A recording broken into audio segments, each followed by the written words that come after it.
I have arrived, and it's been a while since I've made a video. I've been very busy, a lot of personal stuff has been going on, but today I'm going to do a video that I attempted to do a couple months back, and then it ran out of footage and storage, and I was like, screw it, and I never got around to making it again until now.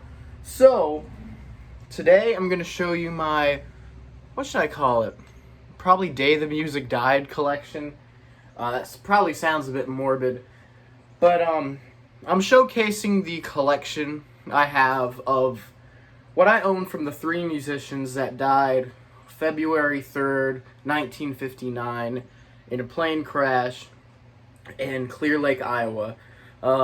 Those musicians being Buddy Holly, Ritchie Valens, and the Big Bopper.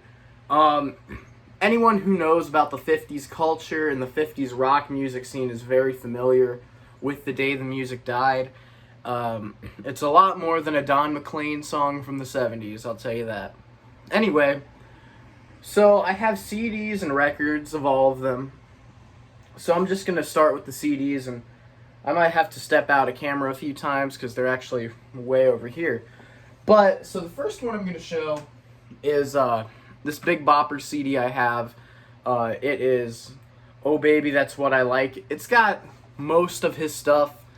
There might be a few rare tracks that it's missing, but it has the core 19 tracks that people know about, as well as a lot of like rare radio stuff, radio promo for the Winter Dance Party, as well as the news reports of the plane crash itself. And then another thing you probably didn't know about the Big Bopper is he actually wrote a lot of music for other artists. He wrote George Jones' White Lightning, which he actually performed first. And then he also wrote Johnny Preston's Running Bear and My Heart Knows. But yeah, so this is the Big Bopper, his CD. Pretty much, if you want a basic splurge of the Big Bopper history, you get that. Next up is Ritchie Valens, The Definitive Collection. It's a 2 CD set.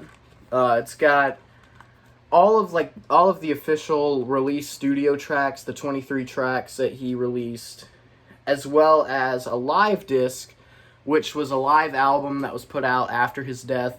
It's like the only live the first side of it anyways, is the only live recordings we have of Ritchie Valens.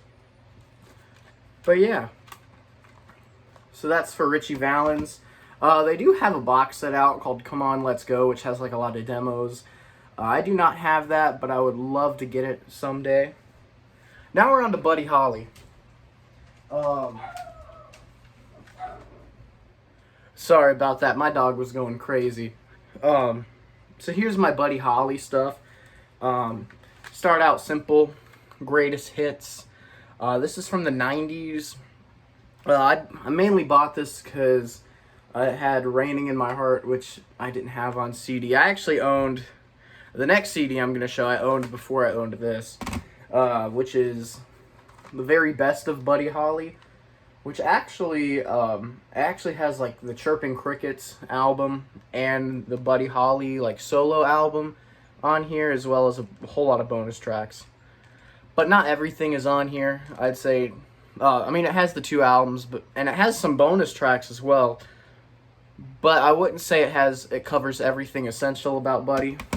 And then I kind of got this because I had a Target gift card. I ordered it online. This is like a English CD of Buddy Holly and the Crickets, the complete US and UK singles, A-sides and B-sides. It even has some stuff that the Crickets did after his death, which I'll admit I'm not the craziest about. I mean, I don't mind it, but I'm not dying to hear like every single Crickets song. Although Sonny West is a really good guy. Now for the vinyl. I guess I'll start out with Buddy Holly because a lot of the stuff I have for Buddy is kind of cheaper to get, kind of common stuff. So this is a reissue, a wax time reissue of the Chirping Crickets. It has bonus tracks on it too. Yeah, Really good album. It's in my top 10 of all time. And then another one I bought this kind of on a whim. Very Best of Buddy Holly. It has 20 tracks on it, so 10 tracks aside, but it didn't sound too bad to me. But yeah, it's got a lot of Cricket stuff. If you're wanting just a bare bones basic Buddy Holly vinyl compilation, but you want like a newer album, not like a used, I'd go for this. Alright, now the most interesting thing I have in my Buddy Holly record collection is this bootleg. I actually bought this on Discogs, and I was very surprised Discogs was selling this, because generally they have a big rule about bootlegs. But here it is, Buddy Holly in Person, Volume 2. There's a lot of different kind of cuts on here. There's some stuff from the Ed Sullivan Show. There's some other newscasts about the plane crash. I'm not sure if this thing is outdated now, because I love Buddy Holly, and I know some of his releases, but a lot of like the modern day releases I'm not too kept up on, I'd say. I mean, I know about like the complete box set, which is expensive, but this has some stuff, like it has some of the Ed Sullivan Show telecasts and stuff, and it's really good. Sound quality's not that great, but it's a bootleg from the 70s. I wouldn't say that you should go into this expecting high quality. Alrighty, now we're going into Ritchie Valens. I only have one LP, but this is a big one. This is probably one of the rarer LPs I have. Maybe not rare, but it's definitely not something you see in a normal record store, especially nowadays. This is an original pressing of Ritchie Valens' only album. It's kind of confusing when this album came out, because there's sources that say it came out after his death, but there are pictures of him holding an album, holding the album cover. So who really knows? I do know it came out in '59, though. And then it is an original label. Unfortunately, Martha Cross, if you're still alive and you're watching this, I have your signature. What were you thinking? Nah, I'm kidding. I only got this for 25 bucks. See, her name is also right there.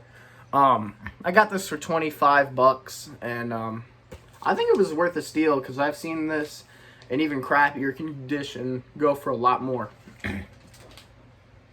Now the gem. The big gem of my collection, not just with like the day the music died. This is probably my biggest steal, or one of my biggest steals in my collection of all time. Original Mercury pressing of the Big Bopper's Chantilly Lace. Very good condition. I've seen this album go for 400 bucks. I only paid 40 bucks for this. And 40 bucks is the highest I've ever spent on a record, magically enough. But yeah, original Mercury label. Beautiful. It has the 2 extra tracks. It has the 2 tracks at the end of each side that for some reason in later pressings always get cut out of. But yeah. So this is probably the grail of my collection at this point. But yeah, so that's my collection. Gotta give it up. And if you can kind of see in the back, I don't know if I can zoom in or not, probably not. But if you notice in the back, I actually have a replica poster, well, of the day the music died show, even though I do know that there were no posters made for it.